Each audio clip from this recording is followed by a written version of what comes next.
మీరు చూసిన అత్యంత తీవ్రమైన వ్యక్తి ఎవరు? అంటే మీరు కాకుండా అద్దంలో చూసుకోకుండా చెప్తే. I think the most intense person I definitely is Ayn Rand. Because నేను ఆవిడ ఇంటర్వ్యూస్లో కానీ ఆవిడ బుక్స్లో కానీ ఆవిడ కాన్వర్జేషన్స్ నేను కొన్ని చాట్స్ అలాంటివి చూసాను. ఒక సింగిల్ వేస్ట్ వర్డ్ ఉండదు అసలు. I beg to differ. అంటే మీకు ఐన్ ర్యాండ్ గురించి తెలిసినంత she is your patent right. I agree completely. మీరు ఆవిడ పుస్తకాలు ఐ హావ్ ఆల్సో వాచ్డ్. మీరు పంపించిన లింక్సే. I represent a lot of people like me, so it's not me as an individually. తీవ్రత పరంగా చూస్తే మీకు ఇంకా తీవ్రత అనిపిస్తుంది. బికాజ్ ఆవిడ కొన్ని ఇంటరాక్షన్స్లో she reacted. Where there is intensity, I feel you don't react like that. No, see, the reason for that is because she is more intense than me. And the intense people irritate తొందరగా అవుతారు. మీరు irritate hour. That's what I'm saying. Which is the reason for that I am lesser intense than you feel 100%. Ayn Rand konna intensity I don't think it's anyone because I feel అంటే మీరు చెప్పిన దాన్ని బట్టి I will be humorous, I'll be in various other spaces and ఇప్పుడు నేను చాలా సార్లు కాంట్రడిక్టరీగా రాస్తాను, ట్వీట్లో ఏదో ఎఫెక్ట్ కోసం ఇలాంటివి చేస్తూ ఉంటాను. Ayn Rand is super serious. She is seriousness personified. ఎందుకంటే అంత సీరియస్గా ఉండడం లైఫ్ అది వేరే విషయం. అది ఇంత ఉండాలా అంత ఉండాలా క్వశ్చన్ కాదు. But that is the reason she made an impact.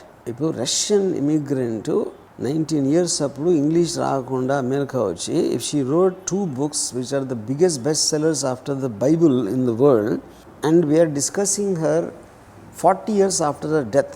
That's because you are discussing, you and I am discussing అండి. you go to Vijayawada book స్టోర్స్లో కూడా ఐన్ ర్యాండ్ బుక్స్ ఉన్నాయి. ఇప్పుడు ఇది పబ్లిష్ అయింది 1960లో Fountainhead and Atlas shot. అది ఉండాలా ఉండకూడదా, లేకపోతే ఇదంతా ఎందుకు శుభ్రంగా కృష్ణారామ అని పడుకుని ఒకరోజు చచ్చిపోదాం అని anybody can take any call on life. This no such thing ఇలా ఉండాలి అలా ఉండాలని ఎవరు చెప్పాల్సిన. నేను ఇలా బతుకున్నాను. This is my decision of how I want to live life. How can I tell that to you? Or you can tell that to anybody. You ask me a question, who is the most intense person I've ever experienced? That is without doubt it's Ayn Rand. Ayn Rand. Yeah. But whether I want to live like Ayn Rand? No. That's a different matter.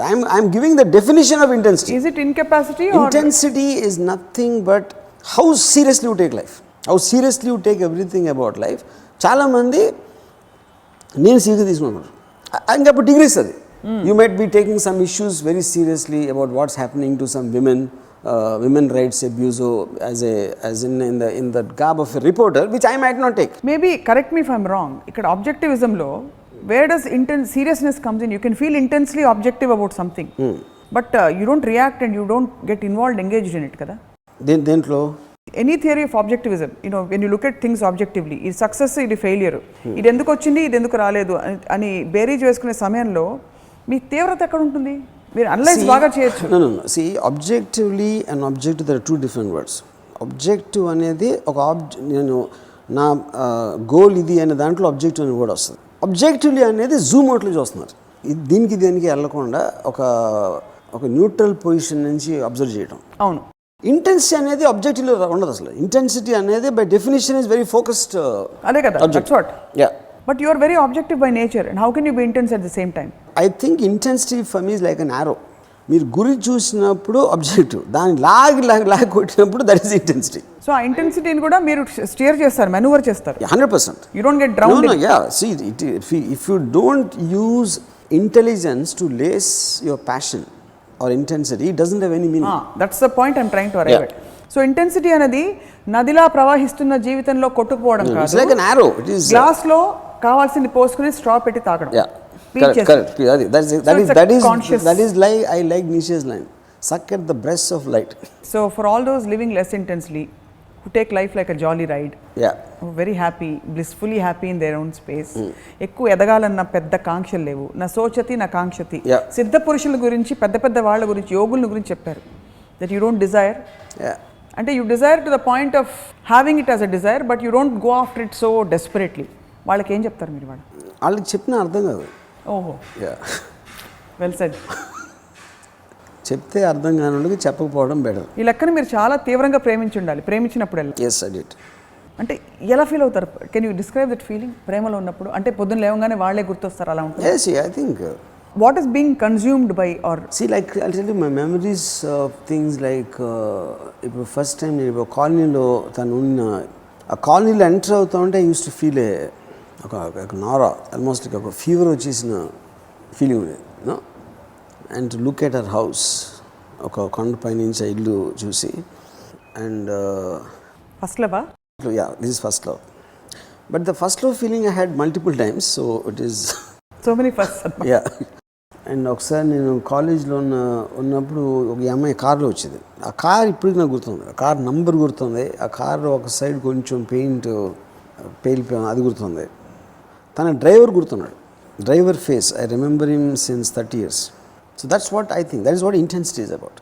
Driver గారు చూస్తున్నారేమో, he'll feel happy. No seriously, but because somebody who feels, but at the same time it's a very rare or ఎలా చెప్పాలి, ఒక combination. మీరు ఉంది కానీ దాన్ని నేను మెనూవర్ చేస్తాను వెనకాల నుంచి, నేనే కంట్రోల్లో ఉంటాను. తీవ్రంగా కొట్టుకుపోయే వాళ్ళు అంటే చాలామంది ఇంటెన్స్ పోయిట్స్ని చూస్తుంటాం. వాళ్ళు విత్ ఆల్ డ్యూ రెస్పెక్ట్, వాళ్ళు they don't care about how they dress, పిచ్చి పిచ్చిగా డ్రెస్ చేసుకుని ఒక స్లింగ్ బ్యాగ్ వేసేసుకుని గడ్డాలు పెంచేసుకుని వెళ్ళి ఆలోచిస్తూ కూర్చుంటారు. వాళ్ళు కూడా intense people actually, but they are not in charge of their intensity. I'm not very sure you can call. See, intensity for me is about ఇప్పుడు ఇళయరాజా గారు ఉన్నారు. He is a very intense man. నేను ఇప్పుడు Shiva background score చేస్తున్నప్పుడు Bombay lab అనే స్టూడియోలో చేసేటప్పుడు ఆ టైంలో I could see that in his body language. Orchestra conduct చేస్తున్నప్పుడు ఆ సైకిల్ చేజ్ అంటే ఒక పూనకం వచ్చిన మనిషిలో ఉండదు. అంటే he's feeling the intensity of the music is creating for the situation. అసలు నేను ఎంతమంది మ్యూజిక్ డైరెక్టర్స్ కండక్టర్స్ నేను చేశాను, I never, because that is Ilaiyaraaja, is got nothing to with. అలాంటి మ్యూజిక్ వేరే వాళ్ళు క్రియేట్ చేయొచ్చా, బెటర్గా చేస్తారా తక్కువ చేస్తారా అన్నది పక్కన పెడితే ఆయన పర్సనల్గా ఎంత సీరియస్గా తీసుకుంటున్నారు అన్న దాంట్లోంచి ఆ మ్యూజిక్ వస్తుంది, which is reflecting in songs or wherever it is. But when I met him in recent times I felt the loss of that intensity. He is not feeling that anymore, and that's again reflecting in his work. Bad, good అని అంటలేదు, అది వేరే విషయం. You outgrow things. Yeah, I mean he's a changed person now. అక్కడ ఆయనకున్న arrogance కానీ ఆయనకున్న మాట్లాడే తీరు కానీ అసలు ఇట్ యూస్ టు బీ, అంటే he is almost angry with people are not as intense as I saw him in that kind of a. And చాలామంది ఇంటెన్స్ పీపుల్ పక్కన ఇంటిమిడేషన్ ఫీల్ అవుతారు, they just get intimidated. Lot of people even in my office they feel very intimidated by me because of the seriousness with which I take an issue. So ఇప్పుడు నేను ఎవరిని wish చేయను, ఎవరిని hello చెప్పను, good morning చెప్పను. I just they could be there for 10 years అసలు నేను acknowledge కూడా చేయను. ఎందుకంటే I don't see the necessity to acknowledge somebody. I can't, if I don't want to suck the breath of what they can come, they become incidental for me. So obviously that is not normal behavior as per social behavior. So your tagline for life would be, life is a party, enjoy the party intensely. I wouldn't say life is not a party. Life is full of treasures, full of happiness and pleasure giving aspects, and you should like coming back to the Nietzsche's line, you should suck at its breast. అంటే ఒక చంటి పిల్లోడు mother మిల్క్ని ఎంత ఆత్రుతతో ఎంత తీవ్రతతో సక్ చేస్తాడో లైఫ్లో ఉన్న ప్లేస్ని అంత తీవ్రంగా సక్ చేయాలనేది నా సూక్తి. అంత ఆతృతతో ఫస్ట్ ఆఫ్ ఆల్ అంత ఆకలేయాలి. ఆకలి లేకపోతే ఇంకా that is obvious. I don't prove పిల్లోడు వాట్ ఎవర్ బేబీస్ ఆకలి లేకపోతే డౌట్ ది సక్. అదే ఆకలి అన్నది అది ఉందో కొంతమందికి ఉంటుంది, కొంతమంది తక్కువ ఉంటుంది, కొంతమంది ఎక్కువ ఉంటుంది. అది చెప్పడం కష్టం మీరు అనే దాని ప్రకారం. But intensity of pain and pleasure, this one point will talk before we wind up, which is more, అంటే తీవ్రత పెయిన్లో చాలా ఇంటెన్సిటీ ఉంటుందంటారు. పెయిన్ పడని వాడు అసలు ఇంటెన్సిటీ ఫీల్ కాలేదంటారు. మీరేమో పెయిన్ పడనంటారు, పెయిన్ నుంచి తప్పించుకుంటారు తెలివిగా. How can you then be truly intense in the real sense, authentically intense? See pain అనే దాంట్లో intensity you should reverse it. You should try to ignore it. You should try to almost psychosomatically control your pain because it is not giving you a positivity. Intensity in pleasure is giving you a positive energy. So you should focus it there. So intensity ni నేను pleasure giving దాంట్లో intelligence తోటి guide చేస్తాను దాన్ని channelise చేయడానికి. అదే పెయిన్లో I will cover up the intensity by engulfing it with intelligence.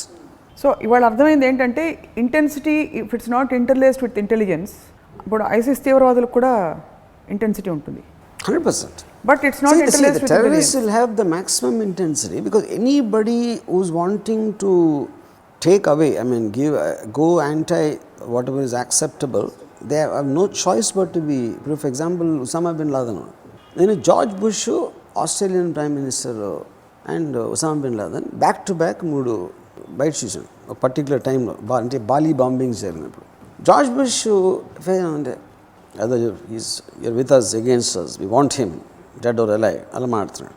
John Derek, I mean forgot the Australian prime minister name, ఏంటి what it's unimaginable what they doing. అది Osama bin Laden closeup cut చేసి America ఒకటే అర్థమవుతుంది. కానీ భయం వేసేస్తుంది intensity చూస్తే.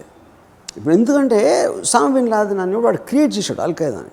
అమెరికాతో యుద్ధం చేయడానికి గుహలో కూర్చుని ఒక డెసిషన్ తీసుకున్నాడు. ఎంత ఇంటెన్సిటీ ఉండాలి అసలు వాడికి. జార్జ్ బుష్ ఏంటి ఎంప్లాయీ, అమెరికన్ గవర్నమెంట్లో ఎంప్లాయీ అయ్యాడు. ఎంప్లాయీకి అదే ఇంటెన్సిటీ ఎట్లా ఉంటుంది? ఒక ఫౌండర్ ఆఫ్ ఏ కంపెనీకి ఉన్న ఇంటెన్సిటీ ఎంప్లాయర్కి ఉండటానికి ఛాన్సే లేదు. సో ఇప్పుడు ఒసామా బిన్ లాదెన్ పిచ్చోడుగా అంటే అదే mad people there kill innocent people, అది క్వశ్చన్ కాదు. మ్యాడ్నెస్లో ఇంటెన్సిటీ, మ్యాడ్నెస్ కూడా ఉండొచ్చు ఇంటెన్సిటీ. అది జస్ట్ కళ్ళలో ఒక కోల్డ్ ఫ్రోజన్ రేజ్ ఉంది. సో ఇప్పుడు అతను మామూలుగా మాట్లాడతాడు తెలియదు, but it is like it stuck in my mind for ever. What is it? Wind up చేస్తూ ఒక్క విషయం నిజంగా నిజాయితీగా ఇవాళ ఎవరికి తెలియని విధంగా, అంటే ఎవరికి ఇంతవరకు తెలియదు కాబట్టి చెప్పాల్సిందిగా, మీరు నిజంగా శ్రీదేవి గారిని అంత ఇంటెన్స్గా ప్రేమించారు? ఎవరికి చెప్పకపోతే చెప్తా సీక్రెట్గా. చెప్పండి. నేను ప్రేమిస్తున్నాను అన్న ఊహని ప్రేమ అమ్మాయి కానీ ఎక్కువ ప్రేమిస్తాను. అదే కానీ దాంట్లో నాకు కంట్రోల్ ఉంటుంది. నాకు ఇప్పుడు ఒరిజినల్ యాక్చువల్ అమ్మాయిని అంతే ప్రేమించాను అనుకోండి, అంత తీవ్రంగా, అక్కడ నాకు సర్కమ్స్టాన్షియల్ ఆస్పెక్ట్స్లో చాలా ప్రాబ్లమ్స్ వస్తాయి. అప్పుడు నేను ప్రేమించాలనే డెసిషన్ తీసుకుని ఆ ఊహని ప్రేమించడంలో నాకు ఎక్కువ ప్లెజర్ వస్తుంది. ఎందుకంటే ఆ ఊహ మీద కాబట్టి ఎప్పుడు కావాలంటే అప్పుడు నాకు ఇష్టం వచ్చినప్పుడు నాకు ఇష్టం వచ్చిన బట్టలు వేసుకుని నాకు కళ్ళకు వచ్చేస్తుంది. నా సీక్రెట్ బయట పెట్టేశారు. సో నేను ఇప్పుడు తీవ్రంగా ఇవాళ ఎపిసోడ్ని ముగిస్తున్నాను. థ్యాంక్స్. ఇప్పుడు చాలామంది నేను అమ్మాయిలు అంత బాగా చూపించగలుగుతాను స్క్రీన్ మీద పిక్చరైజేషన్లో అన్నారు. ఎందుకు? అమ్మాయిల అందం చూసే దాంట్లో నా తీవ్రత అక్కడ రిఫ్లెక్ట్ అవుతుంది.